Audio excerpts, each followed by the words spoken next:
आज का हमारा ये वीडियो कोई कहानी नहीं बल्कि एक यात्रा है। यात्रा एक ऐसे व्यक्तित्व को जानने की जिसके साहस, शौर्य और संघर्ष ने बड़ी बड़ी हुकूमतों को मराठा आन बान और शान का शागिर्द बना दिया। यात्रा एक ऐसे वीर योद्धा की जिसने स्वराज का भगवा ध्वज अटक से लेकर कटक तक फहरा दिया। एक ऐसा रणबांकुरा जिसके शौर्य की चमक सूरज से भी तीव्र थी। एक ऐसा शूरवीर जो अपने अति विशाल साहस, चरित्र और प्रतिबद्धता के लिए पूरे हिंदुस्तान में मशहूर हुआ और जिसने धर्म और धरती की रक्षा के लिए अपना सब कुछ बलिदान कर दिया।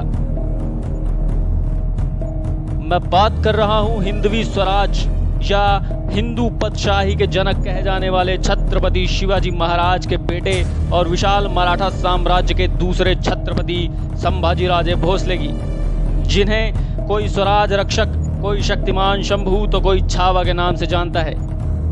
संभाजी महाराज का जीवन केवल युद्ध और रण कौशल की कहानी नहीं बल्कि एक अपार शौर्य और त्याग की गाथा है। इस बात की व्याख्या करते हुए किसी कवि ने खूब कहा था कि देश धर्म पर मिटने वाला शेर शिवा का छावा था, महापराक्रमी परम प्रतापी एक ही शंभू राजा था। छत्रपति संभाजी महाराज एक ऐसे सम्राट थे जिनकी शहादत का इतिहास आज भी वीरता के प्रतीक के रूप में याद किया जाता है। ऐसा इसलिए क्योंकि उन्होंने अपनी पूरी जिंदगी हिंदवी स्वराज के उस सपने को साकार करने में बिता दी जिसका बीड़ा तभी उनके पिता छत्रपति शिवाजी महाराज ने उठाया था। दोस्तों, आज के इस वीडियो में हम संभाजी महाराज के जीवन को और करीब से जानेंगे और देखेंगे कि कैसे बचपन की शिक्षा ने उन्हें शस्त्र और शास्त्र दोनों का धनी बनाया, कैसे दक्कन भारत में बीजापुर और गोलकुंडा जैसे ताकतवर साम्राज्यों को उखाड़ फेंकने में उन्हें महत्वपूर्ण भूमिका निभाई, कैसे धर्म की रक्षा के लिए वो हंसते हंसते अपने प्राणों को मां भगवती के चरणों में समर्पित कर गए। क्या कहानी है 140 से ज़्यादा युद्धों को जीतने वाले रणबांकुरे छावा की, आइए जानते हैं। लेकिन इस वीडियो को शुरू करने से पहले मैं आपको बता दूं कि भाषा की सरलता के लिए इस वीडियो के दौरान हमने कुछ जगह पर छत्रपति संभाजी महाराज को संभाजी या फिर छावा कहकर संबोधित किया है। दोस्तों, संभाजी का जन्म 14 मई 1657 ईस्वी को पुरंदर के किले में हुआ था और वे छत्रपति शिवाजी महाराज और उनकी पहली पत्नी सईबाई के बड़े पुत्र थे। जब वे महज 2.5 साल के थे तब उनकी मां का निधन हो गया, जिसके बाद उनका पालन पोषण उनकी दादी जीजाबाई ने किया। इसीलिए वे अपनी दादी के बेहद करीब थे और उन्हीं का प्रभाव नन्हे संभा पर सबसे ज्यादा पड़ा था। दरअसल जीजाबाई ने अपने पुत्र शिवाजी महाराज की ही तरह अपने पोते संभाजी में भी राष्ट्र प्रेम, धर्म प्रेम और जीवन के आदर्श मूल्यों की स्थापना की थी। ऐसे मूल्य जिन्होंने आगे चलकर उनके चरित्र निर्माण में काफी सहयोग दिया। शिवाजी महाराज की ही तरह जीजाबाई संभाजी की भी पहली गुरु थी। हालांकि जीजाबाई ये बात अच्छी तरीके से जानती थी कि सिर्फ एक अच्छा चरित्र किसी भी व्यक्ति को महान राजा नहीं बना सकता। इसीलिए उन्होंने संभाजी महाराज को युद्ध नीति और प्रशासनिक कौशल की शिक्षा लेने के लिए काशीराम शास्त्री के पास भेजा। काशीराम शास्त्री से संभाजी महाराज ने गणित, तर्क, भूगोल, इतिहास, पुराण, रामायण, व्याकरण जैसे विषयों का ज्ञान अर्जित किया। साथ ही साथ वह शारीरिक प्रशिक्षण के दावपेच अपने पिता छत्रपति शिवाजी महाराज से सीखते रहे। छत्रपति शिवाजी महाराज के सबसे बड़े पुत्र होने के नाते संभाजी अपने पिता द्वारा हिंदवी स्वराज के निर्माण के लिए किए गए प्रयासों को करीब से देखते हुए बड़े हुए और मराठा साम्राज्य के राजकुमार के रूप में उन्होंने कई मौकों पर अपनी बहादुरी और सैन्य प्रतिभा का परिचय दिया। जैसे महज 16 साल की उम्र में उन्होंने रामनगर में अपना पहला युद्ध लड़ा और शानदार जीत हासिल की। इसी तरह 1675 से लेकर 76 के दौरान उन्होंने गोवा और कर्नाटक में सफल अभियानों का नेतृत्व किया जो मराठा साम्राज्य के विस्तार में महत्वपूर्ण साबित हुए। हालांकि संभाजी महाराज सिर्फ युद्ध कौशल में ही निपुण नहीं थे बल्कि कला और साहित्य में भी उनकी खास रुचि रही। केवल 14 साल की उम्र में उन्होंने संस्कृत में बुद्ध भषणम, ब्रज भाषाओं में नखशिख नायिका, भेद तथा 7 शतक जैसे ग्रंथों की रचना की थी जो उनकी प्रखर विद्वता का परिचय था। जब संभाजी महाराज 17 साल के थे तब उनका विवाह यशुबाई से हुआ। केशुबाई के पिता विभाजी नायक मराठा साम्राज्य के प्रमुख सरदारों में से एक थे।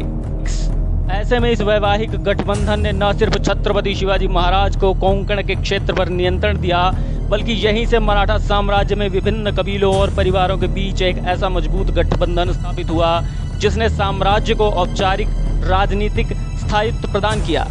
इसी दौरान 6 जून 1674 को रायगढ़ के किले में छत्रपति शिवाजी महाराज की ताजपोशी हुई और उन्हें छत्रपति की पदवी धारण करते हुए मुगलों के खिलाफ विद्रोह का बिगुल बजा दिया। उनके इस संघर्ष में संभाजी महाराज भी शामिल हुए। हालांकि यह पहला मौका नहीं था जब संभाजी महाराज मुगलों से रूबरू हुए। दरअसल 1666 में जब औरंगजेब ने छत्रपति शिवाजी महाराज को मुलाकात के लिए आगरा बुलाया था, तब 9 वर्ष के संभाजी भी उनके साथ थे।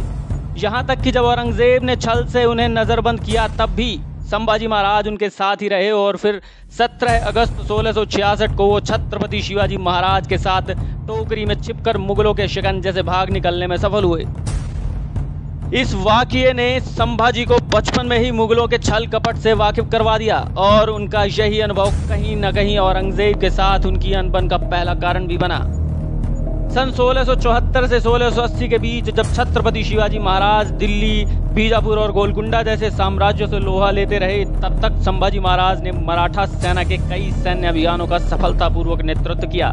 हालांकि उनके अलग विचार कई दफा अन्य मराठा सरदारों के साथ टकराव के कारण भी बने।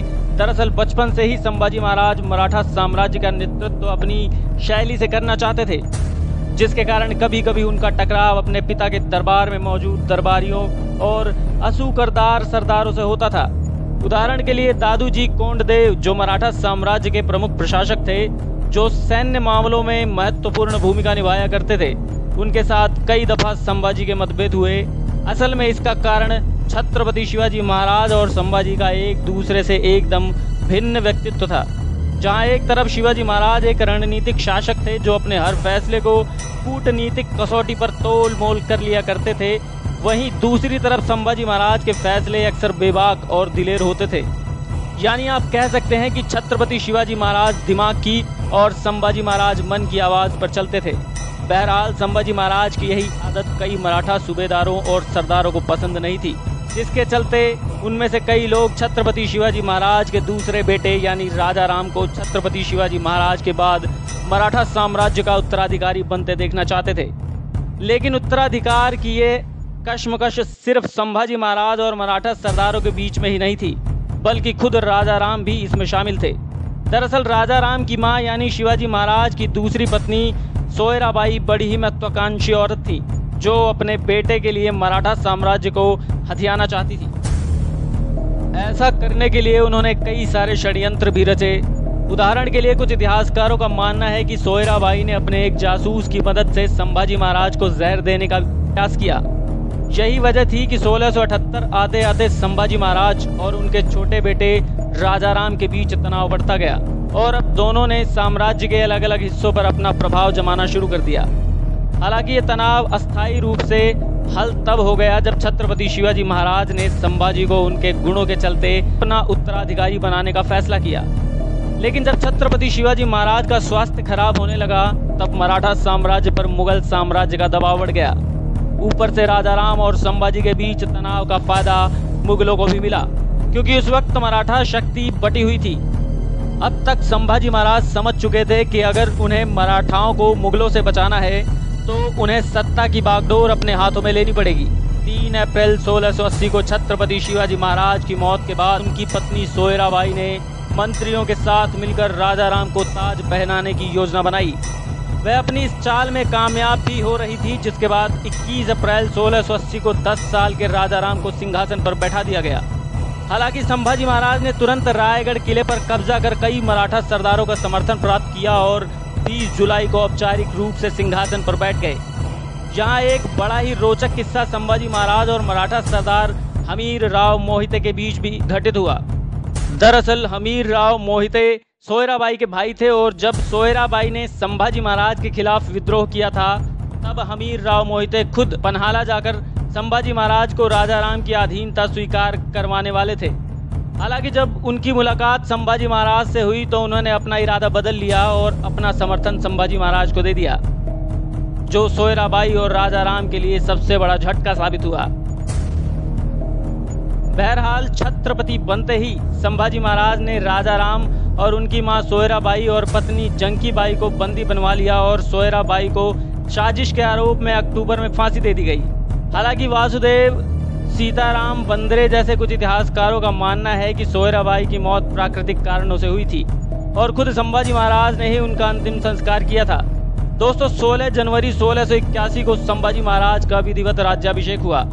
इसी वर्ष औरंगजेब और उनके बेटे मोहम्मद अकबर के बीच दिल्ली सल्तनत को लेकर खींचतान शुरू हो गई। दरअसल मोहम्मद अकबर अपने पिता की कठोर नीतियों का विरोधी था, इसी कारण वह सल्तनत की बागडोर अपने हाथों में लेना चाहता था।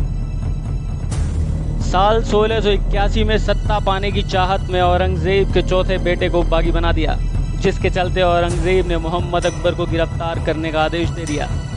अपने पिता से बचने के लिए मोहम्मद अकबर ने संभाजी महाराज के पास शरण ले ली, जिसने औरंगजेब और संभाजी के रिश्तों में और खटास डाल दी। इसी दौरान राजा राम को छत्रपति बनने में असफल रहने वाले कुछ सामंतों ने मोहम्मद अकबर से रायगढ़ पर आक्रमण करके उसे मुगल साम्राज्य में मिलाने की गुजारिश की। इसके लिए उन्होंने अकबर को एक खास पत्र भी लिखा। हालांकि मोहम्मद अकबर ने यह पत्र सीधे संभाजी महाराज को भेज दिया, जिसके बाद यह राजद्रोह से क्रोधित होकर संभाजी महाराज ने अपने सामंतों को मृत्युदंड की सजा सुना दी। इसी दौरान उनके संबंध पुर्तगालियों के साथ भी बिगड़ने लगे।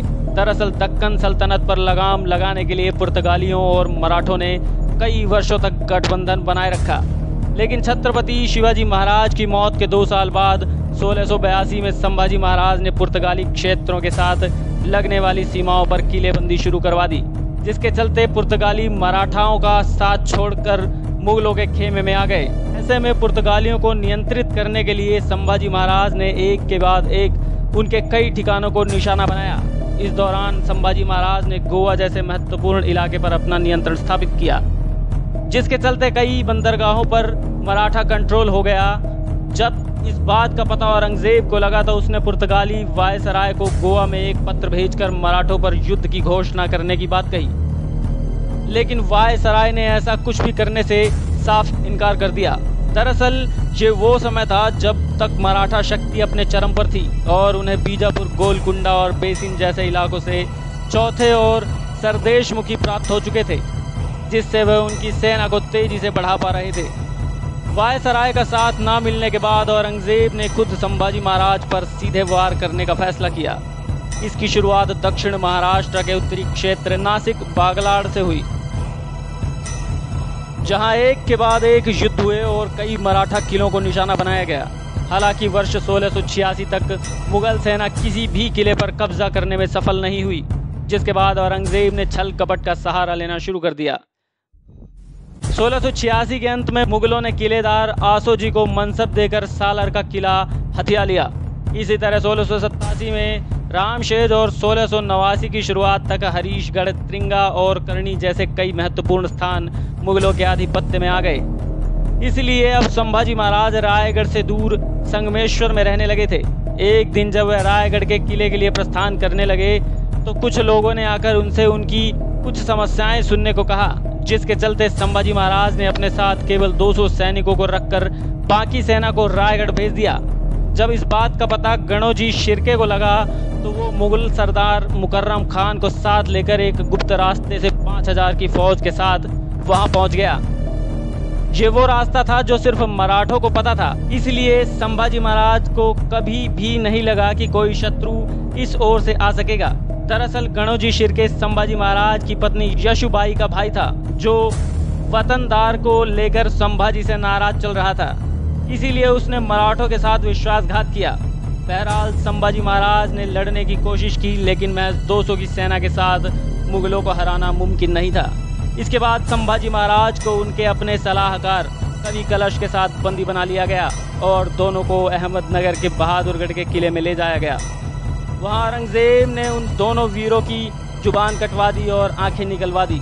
फिर उन्हें कई दिनों तक अमानवीय यातनाएं दी गई। उन्हें बार बार इस्लाम कबूल करने को भी कहा गया, लेकिन जब वो नहीं टूटे तो आखिरकार 11 मार्च 1689 को उनकी बड़ी बेरहमी से हत्या कर दी गई। कहते हैं कि इसके बाद औरंगजेब ने छत्रपति संभाजी महाराज के टुकड़ों को तुलापुर की भीमा नदी में फेंक दिया था, जहां नदी के किनारे रहने वाले लोगों ने उन्हें इकट्ठा कर उनका विधिपूर्वक अंतिम संस्कार किया। दोस्तों, कहा जाता है कि संभाजी महाराज ने अपने जीवन काल में कुल 140 से ज़्यादा युद्ध लड़े और कभी भी पराजय का सामना नहीं किया। हालांकि वो अपने आखिर युद्ध में अपनों के विश्वासघात से हार गए। आज का हमारा ये वीडियो कोई कहानी नहीं बल्कि एक यात्रा है। यात्रा एक ऐसे व्यक्तित्व को जानने की जिसके साहस, शौर्य और संघर्ष ने बड़ी बड़ी हुकूमतों को मराठा आन बान और शान का शागिर्द बना दिया। मृत्यु वो नहीं जो भय का कोई उन्माद उठाए, मृत्यु वो नहीं जो जीवन जीने में आड़े आए, मृत्यु वो नहीं जो शरीर से प्राण अलग कर जाए, मृत्यु वो नहीं जो हम सबको यम का द्वार दिखाए। मृत्यु तभी विपरीत परिस्थितियों से हम डर जाएं, मृत्यु तभी जब कभी हमारा स्वाभिमान मर जाए। राजन क्षमा मगर कहता हूँ कौन मृत्यु होती है, शत्रु अगर ललकारे तो बस मौन मृत्यु होती है। और जब योद्धा की तलवार समर में चमत्कार करती है, फिर मौत खड़ी होकर के उसका इंतजार करती है। लेकिन ठीक से देखा जाए तो संभाजी महाराज का जीवन और उनकी मौत दोनों आने वाले मराठा सरदारों के लिए वह प्रेरणा साबित हुई जिन्होंने उनके दिलों में हिंद स्वराज की जोत जलाए रखा। इस महान योद्धा पर आपकी क्या राय है, कमेंट सेक्शन में ज़रूर बताएं। जय हिंद, वंदे मातरम।